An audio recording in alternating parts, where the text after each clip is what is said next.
ನಮಸ್ತೆ ವೀಕ್ಷಕರೇ, ಎಲ್ಲರಿಗೂ ಸುಸ್ವಾಗತ. ನವನೀತ ಇನ್ಸ್ಪಿರೇಷನ್ ಚಾನಲ್ಗೆ ಯಾರೆಲ್ಲ ನನ್ನ ಚಾನಲ್ನ ಮೊದಲ ಬಾರಿಗೆ ವೀಕ್ಷಿಸುತ್ತಾ ಇದ್ದೀರೋ ಯಾರೆಲ್ಲ ಸಬ್ಸ್ಕ್ರೈಬ್ ಮಾಡಿ ಮತ್ತು ಬೆಲ್ ಐಕಾನನ್ನು ಕ್ಲಿಕ್ ಮಾಡಿ.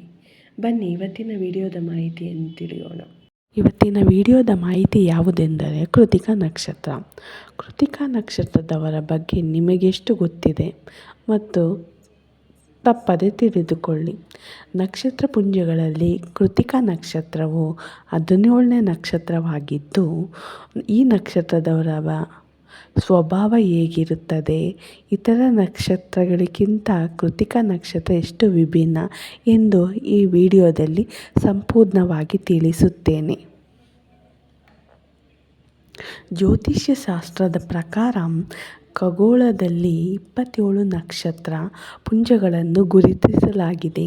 ಪ್ರತಿಯೊಂದು ನಕ್ಷತ್ರವನ್ನು ಕೆಲವು ಗ್ರಹಗಳು ಆಳುತ್ತದೆ. ಗ್ರಹಗಳ ಪ್ರಭಾವ ಹಾಗೂ ಅವುಗಳ ಅಧಿಪತಿ ಅನುಸಾರ ವ್ಯಕ್ತಿಯ ಭಾವನೆ ಹಾಗೂ ವರ್ತನೆಗಳು ಇರುತ್ತದೆ ಎಂದು ಹೇಳಲಾಗುತ್ತದೆ. ನಕ್ಷತ್ರಗಳ ಪಟ್ಟಿಯಲ್ಲಿ 3ನೇ ಸ್ಥಾನವನ್ನು ಕೃತಿಕಾ ನಕ್ಷತ್ರ ಬರುತ್ತದೆ. ಈ ನಕ್ಷತ್ರದಲ್ಲಿ ಜನಿಸಿದವರು ವೃಷಭ ರಾಶಿಯನ್ನು ಹೊಂದಿರುತ್ತಾರೆ. ಕೃತಿಕಾ ನಕ್ಷತ್ರವು ಶಿವನ ಮಗನಾದ ಕಾರ್ತಿಕೇಯನೊಂದಿಗೆ ಹೋಲುವುದು. ಹಾಗಾಗಿ ಕೃತಿಕಾ ನಕ್ಷತ್ರದಲ್ಲಿ ಜನಿಸಿದವರು ಬುದ್ಧಿ ಕ್ಷೀಣವಾಗಿರುತ್ತದೆ ಎಂದು ಹೇಳಲಾಗುತ್ತದೆ. ಈ ನಕ್ಷತ್ರದ ಅಡಿಯಲ್ಲಿ ಜನಿಸಿದ ಸ್ವಭಾವ ಮತ್ತು ಮಾನಸಿಕ ಸ್ಥಿತಿ ಬಗ್ಗೆ ಇನ್ನಷ್ಟು ತಿಳಿಯಲು ಈ ವಿಡಿಯೋವನ್ನು ಸಂಪೂರ್ಣವಾಗಿ ನೋಡಿ. ವಿದ್ಯಾಭ್ಯಾಸ. ಈ ನಕ್ಷತ್ರದ ಮೊದಲನೆಯ ಪಾದಗಳಲ್ಲಿ ಜನಿಸಿದವರು ಮೇಷರಾಶಿಯನ್ನು ಹೊಂದುತ್ತಾರೆ. ಅದೇ 2, 3 ಮತ್ತು 4ನೇ ಪಾದದಲ್ಲಿ ಜನಿಸಿದವರು ವೃಷಭ ರಾಶಿಯಾಗಿರುತ್ತಾರೆ. ಮೊದಲನೆಯ ಪಾದದಲ್ಲಿ ಜನಿಸಿದವರನ್ನು ಮಂಗಳನು ಆಳುತ್ತಾನೆ. ವೃಷಭ ರಾಶಿಯಲ್ಲಿ ಬರುವವರನ್ನು ಶುಕ್ರನು ಆಳುತ್ತಾನೆ. ಈ ನಕ್ಷತ್ರದ ಅಧಿಪತಿ ಸೂರ್ಯ. ಈ ಕಾರಣದಿಂದಾಗಿಯೇ ಇವರು ಬಾಲ್ಯದಿಂದಲೇ ಓದುವ ಮತ್ತು ಬರೆಯುವ ವಿಷಯದಲ್ಲಿ ಹೆಚ್ಚಿನ ಆಸಕ್ತಿ ಹೊಂದಿರುತ್ತಾರೆ. ವಿದ್ಯಾಭ್ಯಾಸದಲ್ಲಿಯೂ ಉನ್ನತ ಸ್ಥಾನವನ್ನು ಪಡೆದುಕೊಳ್ಳುತ್ತಾರೆ. ಅನೇಕ ವಿಷಯದಲ್ಲಿ ಪಂಡಿತರು ಎನಿಸಿಕೊಳ್ಳುತ್ತಾರೆ. ಇವರ ಮಾನಸಿಕ ಸ್ಥಿತಿ. ಕೃತಿಕಾ ನಕ್ಷತ್ರದಲ್ಲಿ ಜನಿಸಿದವರು ಸ್ವಾಭಿಮಾನಿಗಳು ಮತ್ತು ಉನ್ನತ ಪ್ರಜ್ಞೆ ಹೊಂದಿರುವವರು ಆಗಿರುತ್ತಾರೆ. ಇವರು ಅಷ್ಟು ಸುಲಭವಾಗಿ ಯಾರನ್ನು ನಂಬುವುದಿಲ್ಲ. ಇವರು ತಿನ್ನಲು ಮತ್ತು ಕುಡಿಯುವ ವಿಷಯದಲ್ಲಿ ಹೆಚ್ಚಿನ ಆಸಕ್ತಿ ಮತ್ತು ಆಸೆಯನ್ನು ಹೊಂದಿರುತ್ತಾರೆ.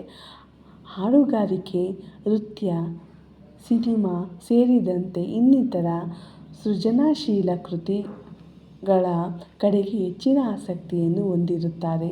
ತಮ್ಮದೇ ಆದ ಕಠಿಣ ಪರಿಶ್ರಮದಿಂದ ಸಾಧನೆಯನ್ನು ಮಾಡುವವರು. ಕೆಲಸದಲ್ಲಿ ತಲ್ಲೀನತೆಯನ್ನು ತೋರಿಸುವುದರ ಮೂಲಕ ಅದ್ಭುತವಾಗಿ ಕೆಲಸ ನಿರ್ವಹಿಸುತ್ತಾರೆ. ಅವರ ಪರಿಶ್ರಮ ಮತ್ತು ನಿಷ್ಠೆಯಿಂದಾಗಿ ಗೌರವ ಹಾಗೂ ಮಾನ್ಯತೆಯನ್ನು ಪಡೆದುಕೊಳ್ಳುತ್ತಾರೆ. ಕುಟುಂಬ ಮತ್ತು ಸಂಬಂಧ. ಕೃತಿಕಾ ನಕ್ಷತ್ರದಲ್ಲಿ ಜನಿಸಿದವರು ಬಹುಬೇಗ ಸಂಬಂಧವನ್ನು ಹೊಂದುವವರು. ಯಾರನ್ನು ಮೆಚ್ಚುತ್ತಾರೋ ಅಥವಾ ಇಷ್ಟಪಡುತ್ತಾರೋ ಅವರೊಂದಿಗೆ ಉತ್ತಮ ಸಂಬಂಧ ಹಾಗೂ ಪ್ರೀತಿಯನ್ನು ಹೊಂದಿರುತ್ತಾರೆ. ತಮ್ಮ ಜೀವನದುದ್ದಕ್ಕೂ ಬದ್ಧತೆಯನ್ನು ಉಳಿಸಿಕೊಳ್ಳುತ್ತಾರೆ. ಸ್ವಭಾವದಲ್ಲಿ ಉದಾರ ಮನಸ್ಸಿನವರಾಗಿರುತ್ತಾರೆ. ಯಾರ ಹೊಡೆತಕ್ಕೂ ಇವರು ತಮ್ಮ ಭಾವನೆ ಹಾಗೂ ವರ್ತನೆಯನ್ನು ಬದಲಾಯಿಸುವುದಿಲ್ಲ. ಕುಟುಂಬದ ಎಲ್ಲ ಜವಾಬ್ದಾರಿಯನ್ನು ಸೂಕ್ತ ರೀತಿಯಲ್ಲಿ ನಿರ್ವಹಿಸುತ್ತಾರೆ. ಸಕಾರಾತ್ಮಕ ಚಿಂತನೆಗಳಿಂದ ದೂರ ಇರಲು ಬಯಸುವವರು. ಇವರು ತಾಳ್ಮೆಯಿಂದಲೇ ಕುಟುಂಬದ ಆಗುಹೋಗುಗಳನ್ನು ನಿರ್ವಹಿಸುತ್ತಾರೆ. ಈ ನಕ್ಷತ್ರದವರು ಪ್ರಯಾಣ ಪ್ರಿಯರು. ಈ ನಕ್ಷತ್ರದಲ್ಲಿ ಜನಿಸಿದವರು ಪ್ರಯಾಣ ಮಾಡಲು ಬಯಸುತ್ತಾರೆ. ಕೆಲಸದ ನಿಮಿತ್ತ, ಸಾಮಾಜಿಕ ಕಾರಣಗಳಿಗೆ ಅಥವಾ ಕುಟುಂಬದ ಸಲುವಾಗಿ ಏನಾದರೊಂದಿಗೆ ಪ್ರಯಾಣವನ್ನು ಕೈಗೊಳ್ಳುತ್ತಾರೆ. ಸಂಪ್ರದಾಯವಾದಿಗಳಾಗಿದ್ದಾಗ ಇವರು ಸಾಮಾನ್ಯವಾಗಿ ಹುಟ್ಟಿದ ಕ್ಷೇತ್ರದಿಂದ ಹಾಗೂ ಕುಟುಂಬದವರಿಂದ ದೂರದ ಪ್ರದೇಶವನ್ನು ಕೆಲಸ ನಿರ್ವಹಿಸುತ್ತಾರೆ. ಪ್ರೀತಿಪಾತ್ರರೊಂದಿಗೆ ಹಾಗೂ ಸ್ನೇಹಿತರೊಂದಿಗೆ ಅಥವಾ ಕುಟುಂಬದವರೊಂದಿಗೆ ಆಗಾಗ ಪ್ರಯಾಣ ಬಯಸುತ್ತಾರೆ. ಆರೋಗ್ಯದ ವಿಷಯದಲ್ಲಿ ಜಾಗೃತೆ ಇರಬೇಕು.